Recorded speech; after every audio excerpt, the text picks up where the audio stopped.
Hero আলমকে চেনে না এমন মানুষ বাংলাদেশে কমই আছে, যাকে নিয়ে সবসময় সোশ্যাল মিডিয়াতে আলোচনা এমনকি সমালোচনা থাকে। আপনারা কি জানেন যে হিরো আলম একটি ডুপ্লেক্স বাড়ির কাজ শুরু করেছিল? ওই বাড়ি বানানোর আসল রহস্য কি জানেন? জানলে আপনারা কি বলবেন? মনোযোগ সহকারে পুরো ভিডিওটি দেখেন। আর তার আগে ছোট্ট একটা রিকোয়েস্ট আপনাদের কাছে, আপনারা যদি আমাদের এই চ্যানেলটিতে নতুন হয়ে থাকেন অবশ্যই আমাদের চ্যানেলটি সাবস্ক্রাইব করবেন, এটিকে লাইক করবেন আর ভিডিওটি শেয়ার করে সবাইকে দেখার সুযোগ করে দেবেন। দর্শক, হিরো আলমকে একটি সাক্ষাৎকারে জিজ্ঞাসা করা হয় যে আপনার এত বড় একটি বাড়ি বানানোর মূল কারণটা কি? হিরো আলম উত্তর দেন যে দেশে ও বিদেশে আমার এত নাম, অনেকেই অনেক দূর থেকে আমার সঙ্গে দেখা করতে আসে, এমনকি অনেকে আছে আমার বাড়ি দেখার জন্য আসে। এসে যদি দেখে যে এত নামডা কলা মানুষের বাড়ি ভাঙ্গাচুরা, তখন তো বিষয়টা কেমন হয়ে যায়। সেই জন্য মূলত এত বড় একটা বাড়ি বানান। আর তার বাড়ির ডিজাইনটা এত সুন্দর হওয়ার কারণ হলো, আপনারা সবাই কম বেশি জানেন যে হিরো আলম নাটক ও সিনেমা করে। সে যে এত সুন্দর একটা স্টাইলে তার বাড়ির ডিজাইন করছে, টুকটাক নাটক ও সিনেমার শুট তার বাড়িতেই করতে পারবে।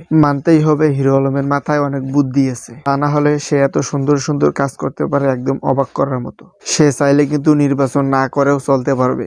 আমরা দেখতেছি যে হিরো আলম আগের মতো সিনেমা বানায় না, এমনকি ফিল্ম বানায় না। দর্শক, আরেকটা বিষয় হলো হিরো আলম কিন্তু আগে অনেক গানের শুটিং করতো, সে কিন্তু ইদানিং নির্বাচনের জন্য গানের শুটিং বা অন্যান্য কাজ অল্প করতেছে। এখন কিন্তু দেখা যাচ্ছে যে সে নির্বাচনের পিছনে সময় দিচ্ছে, এমনকি সে প্রচারণাও করতেছে। মাঝতে আর শুধু 4 দিন আছে ভোটের। তো দর্শক, হিরো আলমের বিষয়ে কোনো কিছু বলা থাকলে অবশ্যই কমেন্ট করতে পারেন।